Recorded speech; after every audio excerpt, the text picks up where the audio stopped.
welcome to the show. Today is March 18th, 2023. I'm not a financial advisor. This is not financial advice. This information is intended for entertainment and educational purposes only.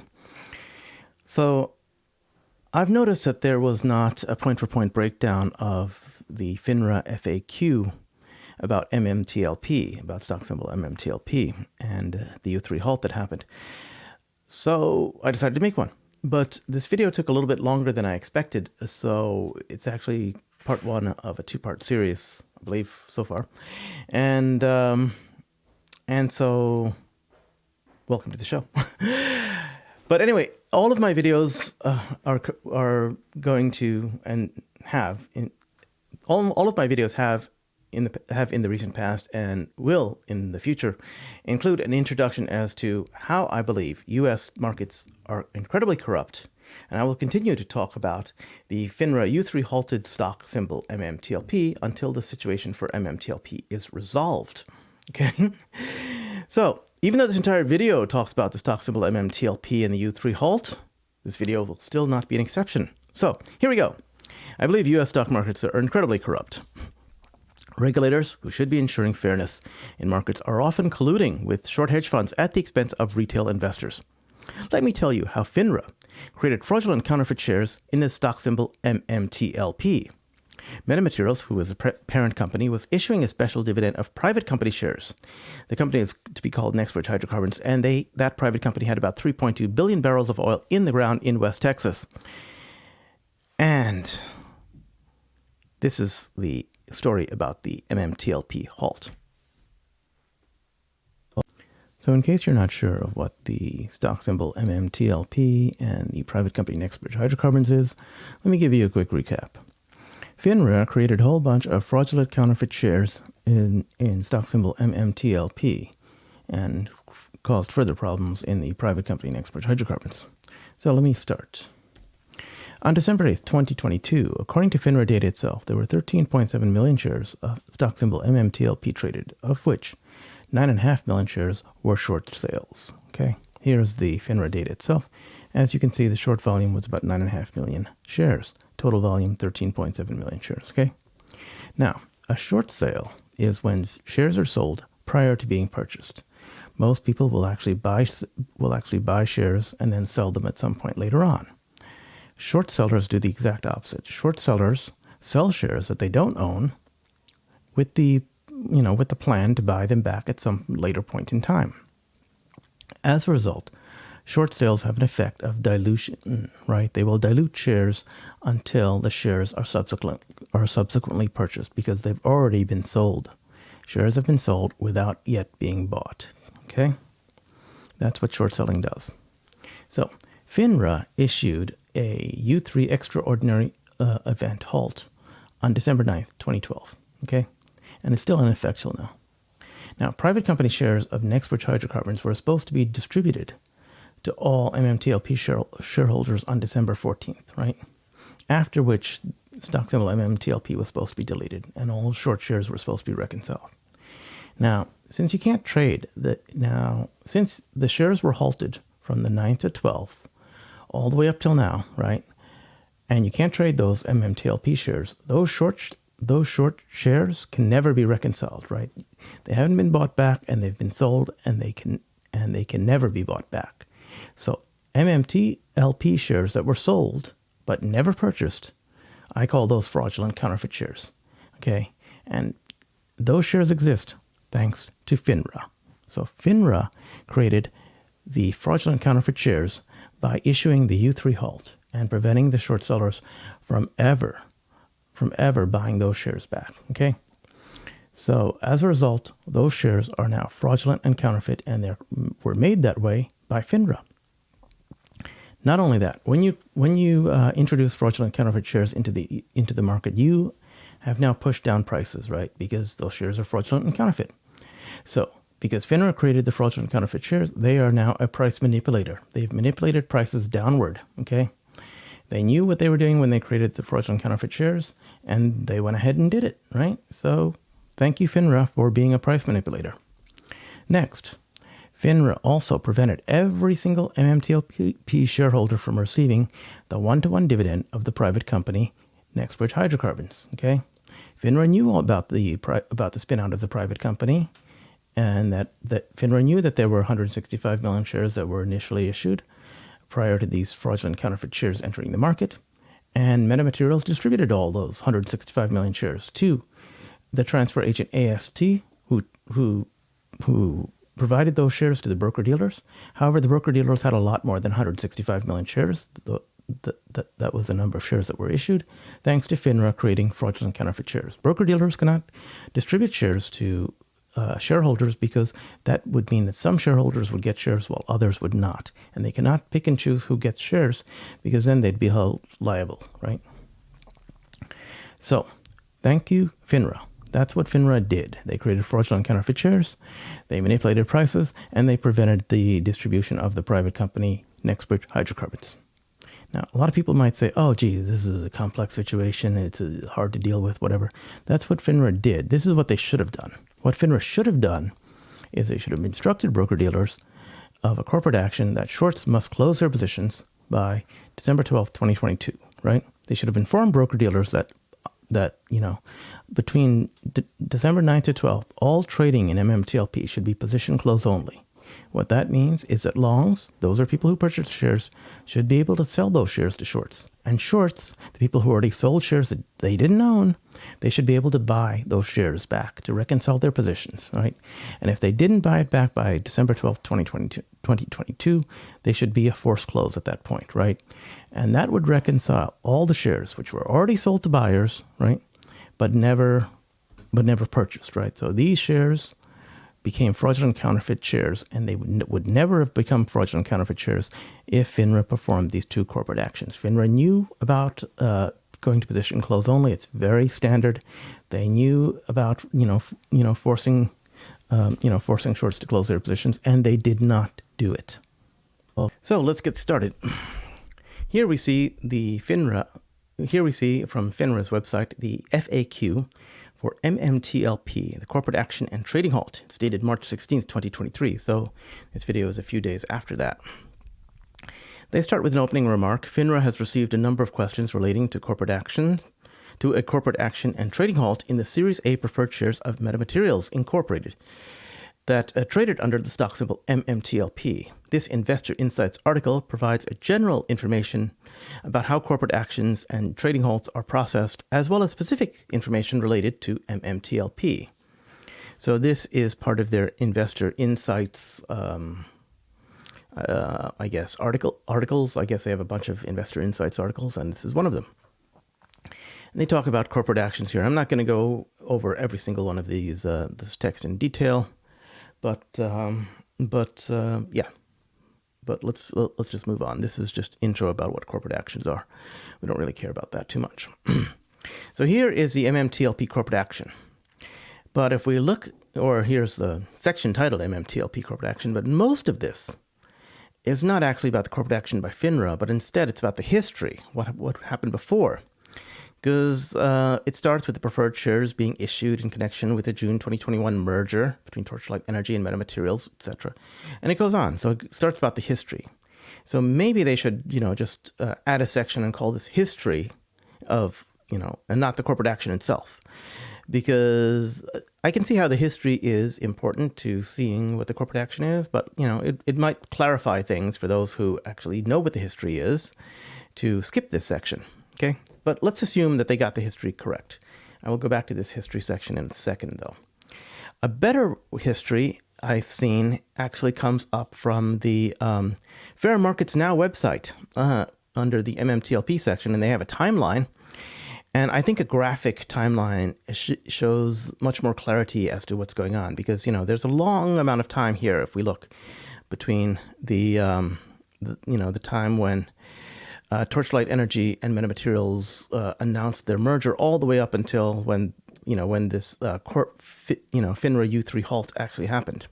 And in fact, the FINRA U3 halt can be attributed to the spin-out, and the spin-out is actually dated way back here around, the first information about the spin-out comes out way out here in around July 15th of 2022. So there we go. So anyway, here's the part about the actual corporate action in their text. On December 9th, 2022, FINRA halted trading on MMTLP. Now, the rest of this paragraph is justification for the corporate action. It says, one of FINRA's roles in regulating the activities of broker-dealers trading OTC securities is exercising the authority to require such firms to halt quoting and trading activities when FINRA determines that doing so is necessary to protect investors and the public interest. That's a very long-winded sentence. That's why I went over it pretty quickly. It's basically boilerplate. We don't really need to read boilerplate, but this is what they wrote, and it's apparently justification for the corporate action, but not the corporate action itself. Interestingly enough, they don't have the corporate action itself in this article. Here is the corporate action from the FINRA website. Trading and quotation halt for metamaterials preferred Series A, parentheses, MMTLP. And this corporate action came out on 12/9, and it said effective Friday, trading is halted, essentially. FINRA halted trading and quoting of the Series A preferred shares of metamaterials, MMTLP, pursuant to, and they list, why they have the authority to do that. The trading and quotation halt will end concurrent with the deletion of the symbol effective Tuesday, December 13th, 2022. Now, previously, they had used the word canceled, and later they used the word deletion. But in either case, that's basically the corporate action. So, interesting that they didn't list the corporate action. So, that was the corporate action. This is a timeline. And then they go on with their first question. Why did FINRA halt trading in MMTLP? Okay, great. Now, the first paragraph actually says, FINRA is permitted under its rules to impose quoting and trading halt in an OTC. So this is all basically what I like to call boilerplate. It's justification for why they have the right to perform a corporate action. No one is denying them that it's where they believe they have the legal authority to perform the corporate action is. It's note that FINRA must be acting as a regulatory agency in doing this. If they're acting outside of the bounds of being a regulatory agency, that is not legal. In any case, the second paragraph says, among FINRA's concerns. Now we get as to why, right? Among FINRA's concerns were the facts. Now they put facts in blue letters so that it highlights that after December 12th, the MMTLP shares would cease to be DTC eligible. Well, it doesn't matter if it's DTC eligible or not. They can be cleared through broker-to-broker transactions. Let's go on. MMTLP shares would then be canceled at that time of the distribution. That's December 14th. That is correct. And NextBridge common stock was not expected to be DTC eligible. No, it's not. Raising uncertainty regarding how transactions executed after December 8th would settle in an orderly manner in relation to these dates. I'll talk about that later on. But in any case, they say, here's the key part. They say, had FINRA continued the trading after December 8th, there was a possibility that investors buying MMTLP during that time period may not have realized that those shares were about to be canceled by metamaterials, that they may not receive MMTLP shares before they were canceled, and that they would not be recorded on December 12th as MMTLP holders eligible to receive NextBridge common stock in the distribution. First question I have is about this problem, about their statement is, let's see how it correlates to their previous statement. Their previous statement was a timeline, right? And why did FINRA wait until December 8th, 2023, after trading had ceased, in order to issue this notice, this U3 halt, which would take place December 9th to the 14th until all shares would be canceled? Right? The information was present on November 23rd. Why did they wait so long? Investors had no notice. Investors had no idea they were going to do this, right? Why the surprise, FINRA? Why the surprise? So for instance, to clarify, here's a timeline as presented by Fair Markets Now. They do a better job of presenting the timeline. If we look at the actual time, the S1 was filed on, where is it? Here. The S1 becomes effective on November 23rd, which is the day after Thanksgiving. It became as far as fair markets now is concerned, they look at the day before prior to the Thanksgiving weekend. So they look at the November 18th. But in either case, let's give FINRA the November 23rd. Okay, why did you wait from November 23rd all the way till December 8th after trading had ceased in order to halt trading on December 9th? You could have raised your hand, FINRA, and said, "Hey, there's a problem. We notice there's a possible problem with settlement here. You got to do something about this," or something. Instead, they pulled a U3 halt and gave investors zero notification about their intentions. Is it because of incompetence? Is it because FINRA didn't do the job of reading the S1 filing and understanding what was happening? Is FINRA incompetent? Is it because of corruption? Did FINRA understand that their short hedge fund buddies might be forced to close their positions? They wanted to save them, maybe at the expense of 65,000 plus shareholders? It's because of a bit of both, corruption and incompetence. Who knows? Maybe it's a bit of both. I don't know. But I do know that I believe their statement is incorrect, that they had no choice but to do a U3 halt. What they should have done is this. What they should have done is that broker-dealers should have been issued a position close only to trade, right? Position close only trading. And broker-dealers could have directed shorts to close their positions by December 12th or have their positions automatically closed for them.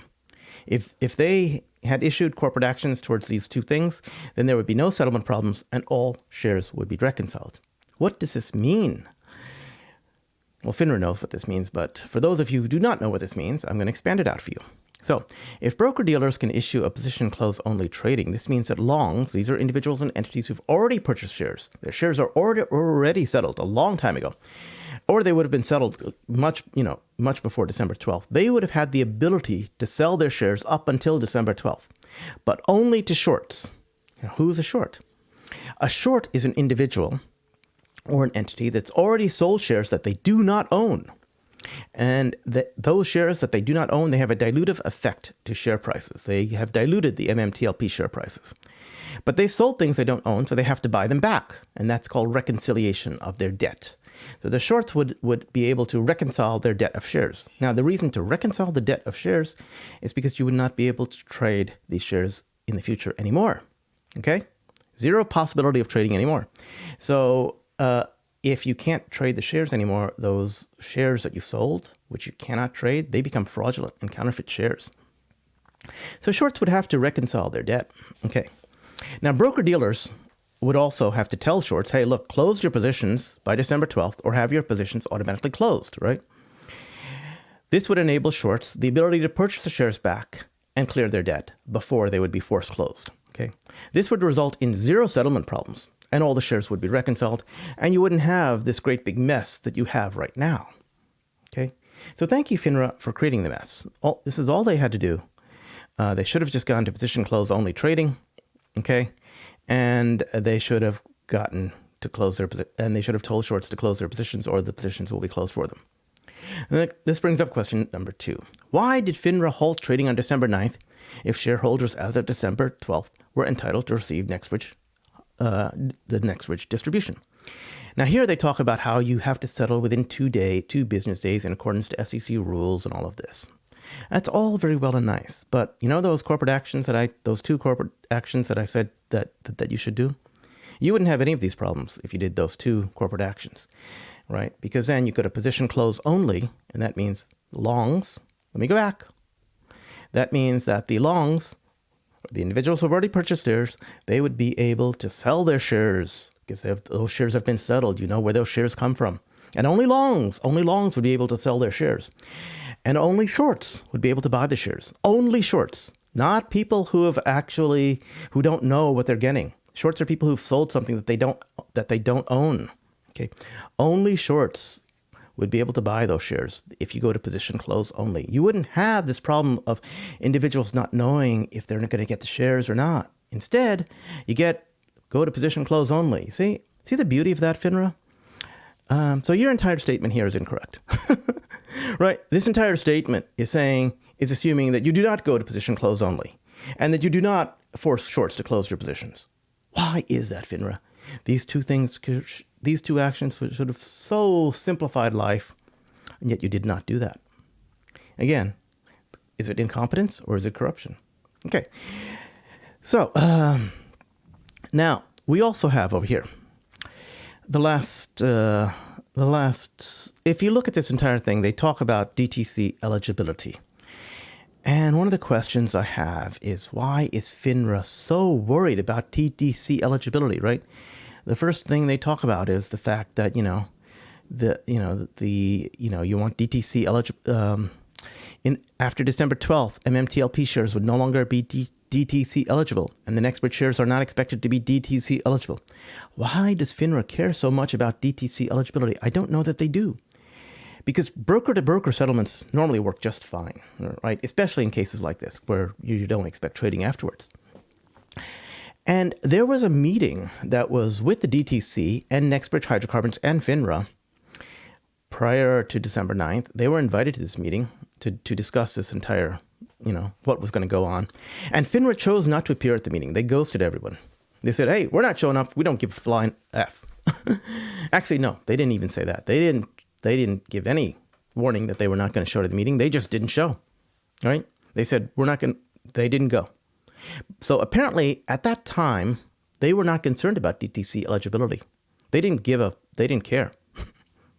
Why should they be so concerned about it now after the fact? Could it be that this is just, what's called a red herring? Could it be that this entire explanation is really untrue and rings of corruption and collusion? Let's see. Finally, let's talk about settlement problems. They've been talking about settlement problems, all this thing with 2 days settlement problems. What causes settlement problems? There are two types of settlement problems.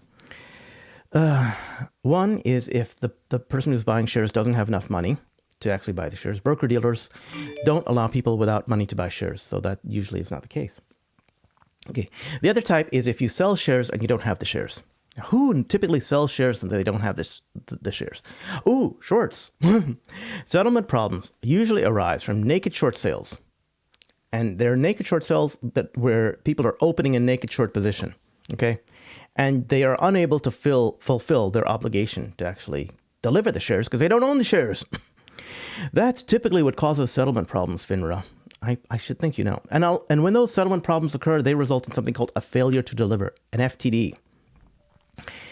So why does FINRA ignore the FTD in this current situation? Why does FINRA ignore all the previous FTDs that have gone on for the stock symbol MMTLP? Why is FINRA silent about the FTDs, not being able to be closed out and just going to the obligations warehouse where they just, go into a black hole of oblivion? Why has FINRA been silent about short sales for so long? They don't talk about short sales till way later on in the FAQ. Why don't they talk about it now? Because that's what people are concerned about, right? Next. This is the next question that FINRA asks of itself and answers. They said, has the MMTLP trading halt ended? They say yes. As stated, the MMT trading halt notice published on December 9th that MMT halt ended concurrent with FINRA's deletion of the symbol, which occurred on December 12th. Now, they further go on to talk about this unusual activity that happened on February 16th to reflect the December 13th halting. And they say that there was some sort of coding issue and a glitch in the system.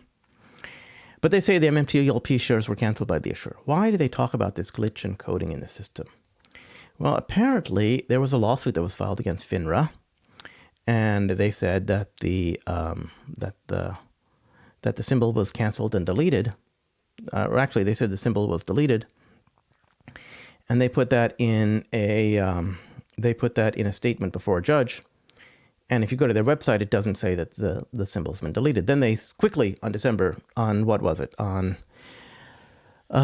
16th, I'll give them the date. They quickly on February 16th adjusted their website to say, oh, it's been deleted.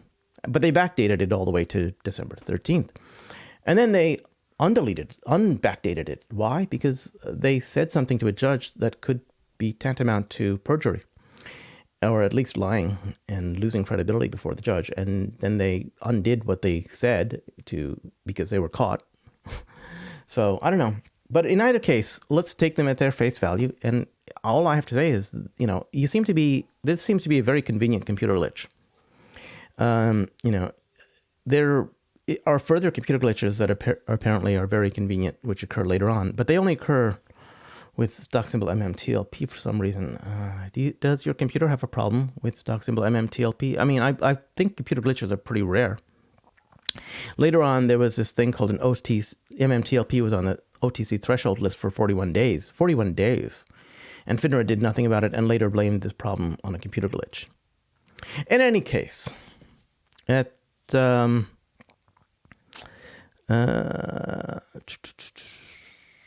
any case, that's what they say. I'm going to talk about this last text later because I didn't mean to talk about that right now. So, how were MMTLP shares publicly quoted and traded in the first place? They answer this question over here, okay? And they don't really answer the question. They talk about how they talk about a bunch of stuff. The answer to let me just read it, I guess, a little bit. The answer to the question of whether a security is freely tradable is determined by applicable federal securities law, including applicable SEC rules. That's obvious. In the case, the issuer filed with the SEC a Form S-3 registration statement for the offering of MMTLP shares and obtained a CUSIP number. So, if we look at that first statement is misleading or incorrect, okay? So both Metamaterials, the parent company, and Torchlight Energy, they never mentioned MMTLP in any of their documentation before MMTLP started trading on October 7th, 2021. In fact, there's no documentation from either company that the Series A preferred shares would trade under the stock symbol MMTLP. And as a matter of fact, when trading started, there was a lot of confusion in the marketplace about whether MMTLP shares were the Series A preferred shares. People didn't know. People weren't sure. Many people indicated that people who purchased MMTLP would get nothing. You have nothing here. So a lot of people said, you have nothing. They were, of course, incorrect. And apparently, incorrect information was listed as to the executives of Torchlight Energy at the time of the merger. And this further supports the thesis that this paperwork was filed incorrectly by third parties. Okay? Obviously, the paperwork for the Series A preferred shares to trade was not filed by Torchlight Energy nor Metamaterials. Okay? So the paperwork, in order to get them to trade, was not filed by Torchlight Energy or Metamaterials. So I'd like to see this paperwork that you're referring to FINRA. Who filed to get the Series A preferred shares to trade under the stock symbol MMTLP? Why was the trading approved for MMTLP if the paperwork had gross inaccuracies in it? Why was it approved with inaccuracies? Why were shareholders not informed that the trading of the Series A preferred shares would begin on October 7th, 2021? You seem to be concerned about shareholders, but not to let them know that their shares are going to be traded. Why? Okay. But so that's the first sentence, which was, I believe, misleading and or inaccurate. Okay? One or the other. Because the issuer did not file any paperwork that stated that the shares would be traded. Okay? So, but let's go back. Now, it says later on that thus the registered MMTLP shares were freely tradable and were not subject to public trading limitations. Where a security is freely tradable, a public market for that security may develop, as it did with MMTLP. So the securities cannot be freely tradable until all the paperwork is filed out. And all the paperwork was not filed out by the issuer. Certainly the issuer did not file paperwork to get the stock symbol MMTLP trading. The issuer filed paperwork for the Series A preferred shares. They never referred to the stock symbol MMTLP. They only referred to Series A preferred shares. So to get it trading under the stock symbol MMTLP required additional paperwork. Later on, they go, FINRA does not approve of a company's issuance of securities and all that. Okay, who cares? This is all boilerplate. Okay? And they talk about the issuance of securities are determined when brokers, dealers, or customers may begin trading those securities. Okay, fine. You seem to while you do not approve of a company's issuance of securities or approve or determine when broker-dealers or customers may begin trading of those securities, you certainly could have halted those securities as you did with the U3 Halt FINRA. Oh, why didn't you halt the securities immediately after they started trading? You were requested to actually halt trading by the issuer, and yet you told them, "Oh, sorry, they're trading. Too late. You can't do anything." Why did you do that, FINRA? Why did you allowed shares to become trading outside of the issuer's intentions? The issuer did not file paperwork to get the shares trading. Someone else filed the paperwork. And then when the issuer complained and asked you to halt trading, as is your right to halt trading, which you've stated several times, you can halt trading. Why didn't you halt the trading? Why, FINRA? Please tell us. Okay? Anyway, they go on to talk about, anyway, so that's part of that. So the other thing is, let's note, by doing all of the things that they did, they've deprived the public.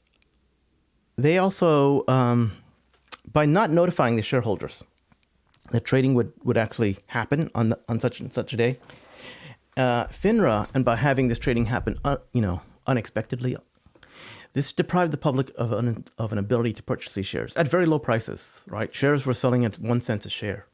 Oh, how was that possible? Did someone sell their shares at a penny a share? Apparently, some market makers may have sold shares at a penny a share to get the shares moving, trading. Maybe they sold it to another market maker in a back and forth ladder scheme. Oh my. Could they do that? Who knows? Apparently, FINRA was not concerned about that. But anyway, they deprived the public of the ability to buy these shares at very low prices. They deprived shareholders of the knowledge that they could buy additional shares at very low prices.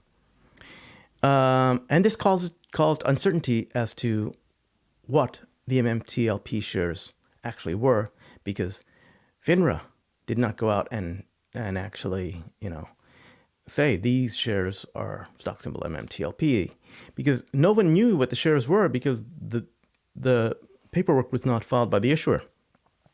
There was uncertainty as to whether the shares would cease trading, because it could have been illegal for all we know.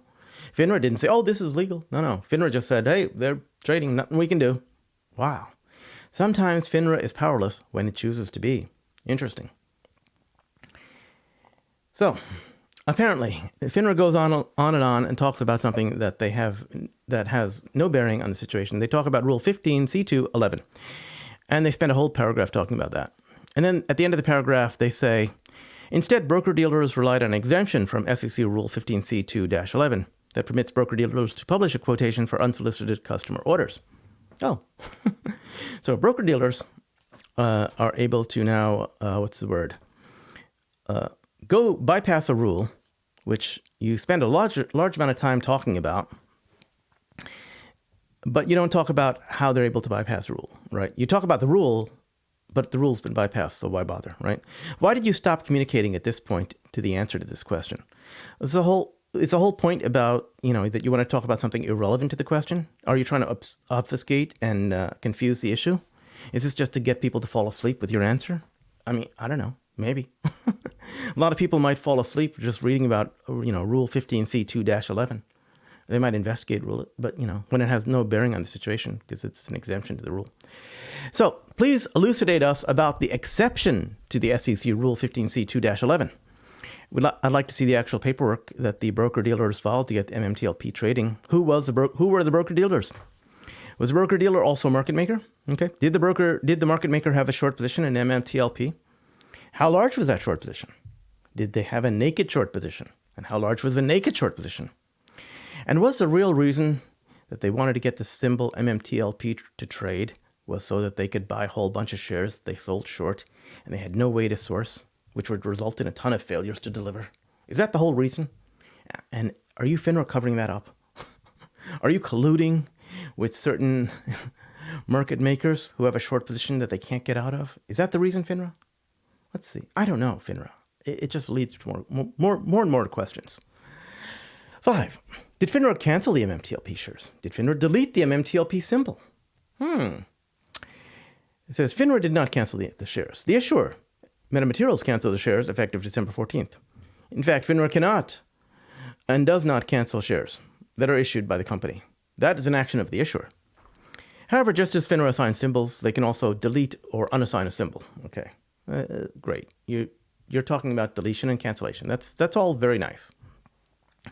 Then you talk about a problem that you had where on December 8th you amended your original December 6th corporate action to clarify that among things it would be deleting the symbol rather than canceling the shares because the issuer itself was responsible for canceling the shares.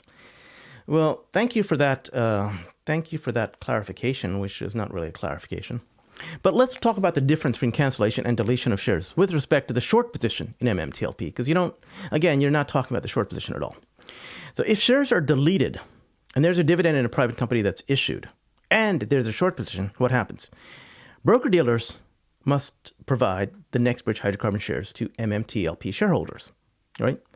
Since broker-dealers don't want to take on the obligations of their short interest, right, the short hedge funds, they would normally inform the short hedge funds, close your position, or it would be closed for you, right? That's the way that works. The U3 halt prevented broker-dealers from closing the short positions in MMTLP. Is that what the U3 halt was intended to do? To prevent broker-dealers from closing from closing the short positions in MMTLP?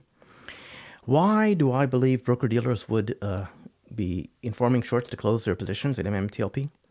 Because we have evidence. There's an email that was sent out from Interactive Brokers. It said, Dear client, you're receiving this notice as your account holds a short position associated with Metamaterials Preferred Shares MMTLP. Metamaterials intends to issue a spin-off on a one-for-one basis of NextBridge Hydrocarbons. The record date of this dividend is currently listed as December 12, 2022, and the shares are set to be distributed on December 14, 2022. Please note, Metamaterials intends to cancel the MMTLP shares immediately after the spin-off, and NextBridge Hydrocarbons will be a non-transferable and non-tradable. So, short holders, accounts will be given until 2 p.m. Eastern Standard Time to cover your short position in MMTLP. Registered retirement savings plans or tax-free savings account, the resulting spin-off may result in MMTLP being considered a non-qualified or prohibited investment as far as shorts are concerned. Therefore, these accounts will have to close out their long positions as well. Okay, so if you have a long position in a retirement account, you may have to close out your long position. Not sure, but if you have a short position, you definitely will have to close it out by 2 p.m. Eastern Standard Time. Okay. When was this? When did this email go out? Well, we have a thing, an animation here. It shows that the email went out December 9th of 2022 at 9:23 a.m. Right, that's when this email went out. So thank you to Deborah P. For sure I thrive, and thank you to that guy at DJSD Investments for bringing this information to light. So broker-dealers were all prepared to actually close out their short positions. With that, let's go to the next FAQ. 5. Did FINRA... So, the thing is, the last line that you state is... The last line in your question about, the answer to question number 5 is, because MMTLP shares have been canceled by the issuer, they can no longer be traded and the symbol can no longer be reinstated. I believe this last line may be incorrect, or misleading, or intended to promote a particular narrative that FINRA has, okay? MMTLP shares were intended to be exchanged one for NextBridge hydrocarbon shares. And I believe that all shareholders of MMTLP now have placeholder CUSIPs for NextBridge hydrocarbons. As a result, I believe it would be trivial for a court to order that NBH shares be converted to MMTLP shares and to resume trading for 2 days of MMTLP shares. Position close only, of course, and shorts to close all positions by the end of the second day. Now, if the symbol MMTLP is not available for any technical reasons, you can substitute an alternative symbol, in place of the MMTLP symbol, right? So I believe this last line has nothing to do with your question, but it is inaccurate, and I'm curious why you put it there. Maybe because you actually intend for something else, okay? This concludes my part one of the two-part series because this video went on longer than I expected it to go. And we'll be expect part two to come by sometime soon. Anyway, talk to you later. And let me end by saying I'm not a financial advisor. This is not financial advice. This information is intended for entertainment and educational purposes only. It is March 18th, 2023, and these are my thoughts about the FINRA MMTLP FAQ. It's a point-for-point breakdown. Thank you. Goodbye.